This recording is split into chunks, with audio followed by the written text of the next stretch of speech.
Hey guys, what's good? It's Ray. I feel like I haven't been sitting here making a video forever. It's been at least 2 weeks since I've done that. And yes, around 2 weeks and a bit ago, Pokemon Sword and Shield came out. But today, I'm not actually here to review Pokemon Sword and Shield. Instead, I kind of have a few words for Game Freak first. You know, the magical company that is somehow #1 in multimedia franchise IP, Pokemon, but never fails to produce not the best game. Okay, that's confusing. In a simple reworded form, they have the best IP, but they don't make the best games. So with that said, let's get started. Okay, a little front up disclaimer. To make this video, I did reference and use a lot of footage and ideas from this other YouTube channel called Distant Kingdom. Just a little front up disclaimer, I'm not plagiarizing. I just really agree and admire with some of the points Distant Kingdom made. So yeah. Game Freak has had a pretty tough year in 2019 ever since any info for Pokemon Sword and Shield has came out. If you look all internet-wise, Twitter infuriated, Reddit infuriated, NGA infuriated, and obviously YouTube infuriated. It just seems like Game Freak received all the hate in the world in the year 2019. But if you ask me if all those anger and frustration towards Game Freak make any sense, oh yeah, it makes absolutely perfect sense. Conclusion out the door first, Pokemon Sword and Shield is my least favorite Pokemon game ever since I became a Pokemon trainer 15 years ago when I was a 6-year-old kid. You see, the conflict, or the war, or whichever term you want to put it, the war between us and Game Freak has been a long-going one that started way before we've even heard of Pokemon Sword and Shield. It just feels like we haven't been 100% happy with any Pokemon installment maybe since 2012 or 2013. And I think that's completely fair. I think they are slow on a few things, they did cut out a lot of things, and I can understand why we aren't 100% happy with the game. I mean, there are Pokemon installments I'm not 100% happy with. I'll still play them, not saying I'm 100% happy with them. But for me personally, I feel like I've always offered Game Freak enough admiration. The admiration of they are innovating, sure they're doing it slowly, but at least every single installment I see, apart from Omega Ruby and Alpha Sapphire, as far as I can remember, had something different. You know, had something new, had something interesting, had something that kept me intact. And the core feature of the game, which is catch, collect, explore, and develop your Pokemons and battle with them, has been a very strong formula for the past 23 years. It is almost safe to say that with the IP Pokemon and the core value the game has to offer, it's almost impossible to make a bad Pokemon game. Every single major installment feels more like a patched update of an online game where new Pokemons, better graphics, and certain mechanisms are enhanced over the previous generation. But since when did things get uninspiring? Or should I say, since when did Game Freak get lazy to do what they are supposed to do? Let's quickly recap the timeline. So, Gen 1 is obviously where everything started. It began with Pokemon Red and Blue and Strictly Green as well. But with those games, this is where Pokemon officially started. Gen 2 introduced breeding mechanisms and weather, which made Ditto a very useful Pokemon from that point onwards. Gen 3 introduced Double Battle and Pokemon contests. Gen 4 introduced touchscreen interaction and Wi-Fi battle. Gen 5 introduced Season, Triple Battle, Battle Subway, and Pokemon World Tournament. Gen 6 introduced Mega Evolution, and Gen 7 introduced Z-Moves. Honestly, the general reputation of Game Freak was pretty good all the way up until maybe Pokemon X and Y or even Sun and Moon. I mean, you can say they did like an Apple iPhone or a Intel CPU where every single year or every single upgrade, they just squish out the most minimal update and technological advancement possible, but at least there were something. Like if you bought like an iPhone, you know, there's not a huge difference between the iPhone 10 and 10s, but with the new Bionic chip, I don't know why this is becoming a tech channel all of a sudden, but the point I'm trying to make is that yes, it's a minimal upgrade, but it is an upgrade. And if I may argue, an aspiring one. So initially, Game Freak wasn't actually criticized for, being lazy or being uninspiring, but rather criticized on the poor execution in its performance when it comes to things like graphics, battle animation, which is an issue that's been going on and on and on, probably going back to like the Game Boy era.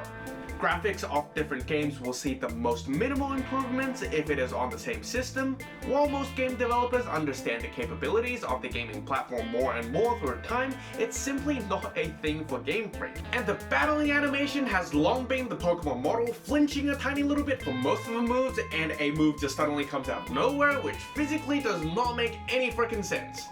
For example, quiz time. Where the is the Hydro Cannon coming out of this Blastoise? His nose? Is Game Freak suggesting that Hydro Cannon is actually the snot of any Blastoise? This is freaking Gen 7 animation from 2017 on the Nintendo 3DS. Nintendo 3DS 2017. And if you think things got better on the Nintendo Switch, which is a system that's like 10 times more powerful than the 3DS, let's see some Gen 7 Let's Go Pikachu and Eevee footage on the Nintendo Switch. Yeah. No. And you think, oh, maybe that's the first installment on the Nintendo Switch, they're not really used to the Switch or whatever. Let's have a look at some Pokemon Sword and Shield footage. This is Scorbunny doing a double kick in Pokemon Sword and Shield, which, I mind you, is a video game on a home console in 2019.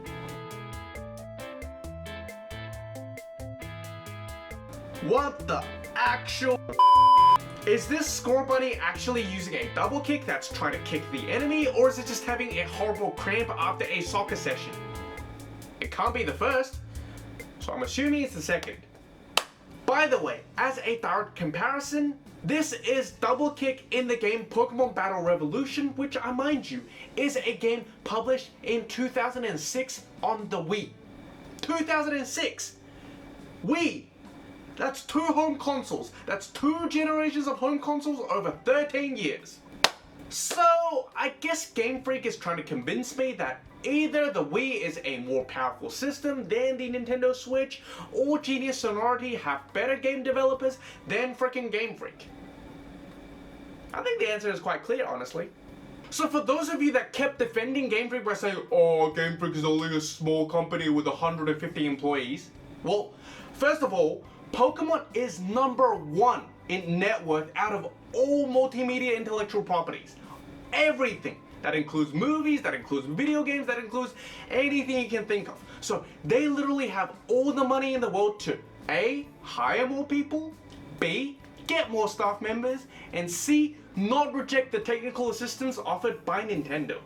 And secondly, this is going to be, again, statistics, a direct comparison, and Hapu on Game Freak's face. And that is, when Genius Sonority made Pokemon Battle Revolution, they had 21 employees. And for any of you that's going to convince me that, oh, animation has never been the strong suit of Pokemon, it's not the core of the game, you shouldn't emphasize on that. True, if they didn't say it themselves at the freaking E3. But with the transition to the Nintendo Switch hardware, with its, it being much more powerful, allowing us to be much more expressive with each of the individual Pokemon. Allowing us to be much more expressive with each of the individual Pokemon. Are you freaking me? Or by improved animation, you mean this double kick from Scorbunny? Is that what you're trying to convince me with? I mean, honestly, not up-to-date animation and poor battle performances has been a long issue for Game Freak, and it's almost like my hay fever. It's not game breaking, it's just a little annoying, and I have been living with it for at least 10 years at this point, and I didn't have an issue all the way up until Pokemon Sword and Shield. Which is why I'm criticizing this so much down here in 2019 when I've bared the same issue for like 10 years. Because at one certain stage, this is no longer just an issue of, not up-to-date technical support, small developing team, just poor performance, execution, whatever. At one stage, it's just gotten up to a point that they are not doing what they are supposed to do, and that's an attitude issue to me. To me, it's an issue of we can, but we don't want to. At least I felt like, personally, Pokemon Sword and Shield could have been so much better than what it is today. And that honestly, that's an attitude issue for me, and that's a huge disrespect to a lot of us Pokemon supporters that's willing to buy every single Pokemon game despite it having all sorts of issues like, poor battling mechanisms or poor battle animations. We still supported Pokemon, we still supported Game Freak, we still love Pokemon. But this attitude issue is the main reason why I'm criticizing this long-standing issue down here in 2019. The point I'm trying to make is, recently Game Freak hasn't been putting in the effort it has put in a decade ago. And the reason for that is that they realized, even though if they use the same Pokemon model from the 3DS era, even if they cut the national decks, they cut this, they cut that, people will still buy it. And I'm sorry, I'm a part of that. I still buy every single Pokemon game. And I don't know if I'm doing myself, as a gamer that loves Pokemon, a favor at this point. I honestly don't know. Just a second to calm down. Alright. Honestly, I feel like at times we as gamers treat Game Freak with too much lenience on the things they are not executing well. And don't get me wrong, I'm a part of the army that spoiled Game Freak by buying every single version of every single Pokemon game ever at launch. And I'm sorry, I'm just a part of that army, at least up till this point. And sadly, maybe in the future, I'm still going to do that. So, honestly, maybe I don't have the right to be so outrageous right now. But the point I'm trying to make is, at the current stage, to me personally, a lot of Masuda's statements he makes regarding Pokemon sounds like excuses to me. It really does. Like, as an example, Masuda said, like, the reason we cut the national decks is because we want to balance out competitive battles, and some Pokemons are not suitable for that, so after, discussions, this and that, we cut the national decks. And then I was just thinking, well, you can just ban those certain unfair Pokemons from entering competitive matches, like, Yu-Gi-Oh! Does with certain cards, that's not hard. And let's be honest, out of all Pokemon gamers, what's the portion of gamers that does actual competitive Pokemon battles or treat that as the main emphasis of playing this game? I would say definitely not over half of the population, so definitely not a major proportion. Like, for example, me, I've never cared about competitive gaming, and I would be fair to say that I'm not the only one that's not into competitive gaming. There's ones like me that just collects the Pokedex, there's people that just enjoy exploring, there's kids that just play a Pokemon game. So cutting the national decks for a competitive battle really sounds like, shifting that blame just to people who play competitives, saying like, oh, you guys are the reason why we don't have the national decks, which I feel like is entirely not true. They're just straight up trying to shift the blame. Another thing, Masuda also mentioned that, oh, we are tight on schedule and development, we're understaffed, there's not enough time.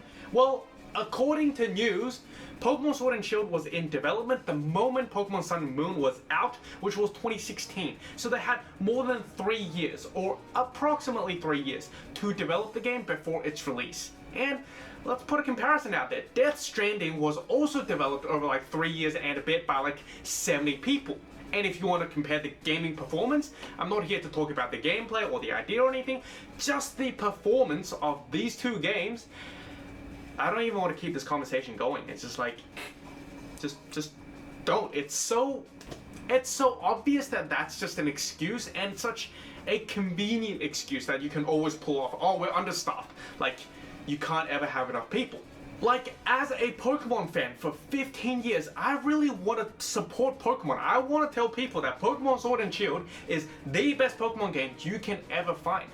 But the truth is, I just can't tell them that. They said they cut the national text, they cut this, they cut that, all the tight schedule, to enhance performance. And I would be the first one to cheer for Pokemon Sword and Shield if the animation are truly fantastic. But in reality, apart from the new moves added, everything's like exactly the same as Gen 7 on a console or on a gaming platform that's like 10 times less powerful. So what can I say? And Masuda himself said, oh, when people say Pokemon, they think about Nintendo. We don't want that. We want people to think about Game Freak when they talk about Pokemon. And then when people got infuriated by the fact they took out national decks, he immediately was like, oh, it was a mutual decision between us, Game Freak, the Pokemon Company, and Nintendo to remove the national decks. I'm like, okay. You can't have this both ways. You can't want all the round of applause when you're doing well and people to only remember Game Freak from Pokemon, and at the same time go like, Nintendo was a part of this as well. You know, don't just blame us for the national decks. Nintendo was a part of this as well. Like, you can't have it both ways. Either take the round of applause when you do well and take the full blame, get in charge as Game Freak, or just accept that, you know, Pokemon is also a part of Nintendo's first party IP, and it is. And if people want to remember Nintendo for Pokemon like they did for, you know, Mario or Zelda, they should have the rights to. You can't have it both ways. I mean, come on. Look at Zelda. Look at Mario. Look at the innovation, the inspiration, the passion put into the major installment of those series. Like, Odyssey and Breath of the Wild are still tied first out of all Nintendo Switch games released ever in the history of the console. And then comes Pokemon Sword and Shield. I mean, honestly, I feel like Nintendo should be more embarrassed and unsatisfied with the performance of Pokemon Sword and Shield compared to Game Freak. 95 billion US dollars. That's how much your company is worth. And obviously, I know that's not just the video game, but the IP. $95 billion. If this is the end product, I can't say I'm satisfied. Okay. So firstly, I've gotten way too emotional for this video. Like, every single time I try to calm myself down, what ends up happening is that 2 to 3 seconds later, the anger comes out again. I feel like I just love the franchise too much, so that the effort put into Pokemon Sword and Shield hurt me a little bit. It really did, a little bit. I'm quite disappointed by the end result I got with Pokemon Sword and Shield. And secondly, the video has gone way too long. I've been babbling for however many hours in this room, on the seat. And thirdly, if you are one of those Pokemon defenders, just try to understand that, sure, you have your rights to defend Pokemon, but we shouldn't be the ones to be attacked because we have one mutual goal, and that is for Game Freak to provide us with the best Pokemon game possible. Like, I've been a Pokemon trainer for 15 years, ever since I was 6. Trust me, I would be more than happy. I would be happier than anybody if Pokemon provided us with the most amazing product that's better than Breath of the Wild, better than Odyssey. I would be more than happy. But the truth is, I can accept, you know, poor performance or poor execution here and there, because they've been doing that for like the past 10 years, especially when it comes to like battle animation. But a lack of effort, laziness, and that attitude we're getting right now, that's what I personally can't accept. So just putting the point out there, in my humble opinion, I feel like Pokemon Sword and Shield is not the best product they could have provided us here in 2019 on the Nintendo Switch. Those are my thoughts. I do apologize for being pretty much fully negative throughout the whole video. And yeah, I'll see you guys then. Let's talk in the comment section down below on what you feel towards Game Freak, and if you have played Pokemon Sword and Shield, how you feel about the game. With that said, I'll see you guys next time. Bye!